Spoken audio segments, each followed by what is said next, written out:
जर कुणीही तुम्हाला हा प्रश्न केला की महाभारताचा हिरो कोण, नक्कीच प्रत्येकाचं उत्तर हे वेगवेगळं असू शकतं, पण माझ्यासाठी उत्तर फक्त एकच, कर्ण. सूर्यपुत्र कर्ण, सूतपुत्र, कौंतेय, अधिरथ पुत्र, राधेय, शोणचा भाऊ, अशी कित्येकच नावं, पण माझ्यासाठी एकच, महारथी कर्ण.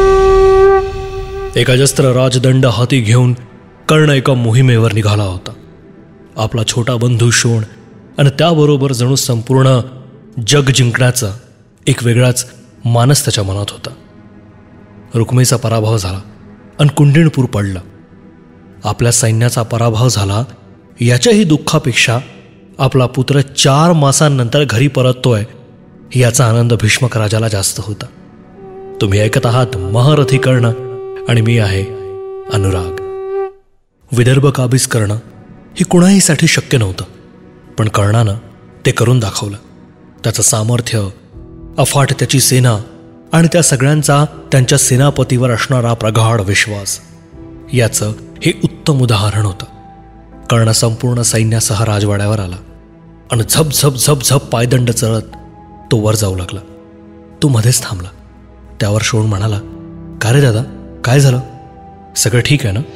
त्यावर तो म्हणाला, तुला आठवतं श्रीकृष्णानं रुक्मिणीला पळवून नेलं असं सगळं म्हणतात. हो, पण काय झालं? ते खरं नाही आहे रे शोणा. खरं तर श्रीकृष्णानं रुक्मिणीचं रक्षणच केलं होतं. ते कसं काय रे दादा? शोण उत्तरला.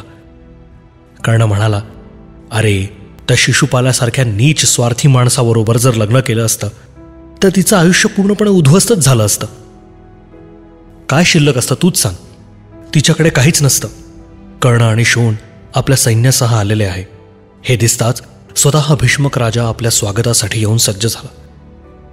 त्यानं सुग्रास पक्वान्न वेगळ्या वेगळ्या पद्धतीनं वाढून आग्रहानं ग्रहण करण्याचं निमंत्रण दिलं. एकंदरीत स्वतःच्या पराभवापेक्षाही कोणीतरी सामर्थ्यवान, बलशाली, चरित्रवान पुरुष आपलं पौरुषत्व फक्त कपटानं किंवा बळजबरीनं नव्हे तर खऱ्या प्रतिभेनं जिंकतो याचं भीष्मक राजाला जास्त कौतुक होतं. निमंत्रणाचा आदरातिथ्य घेऊन कर्णाचा ताप हा पुढे योजलेल्या कामाला निघाला. तापी नदी ओलांडली आणि पुढे मोठाच मोठा विंध्य पर्वत दिसायला लागला. त्याच्याकडं त्याची वाटचाल सुरू झाली.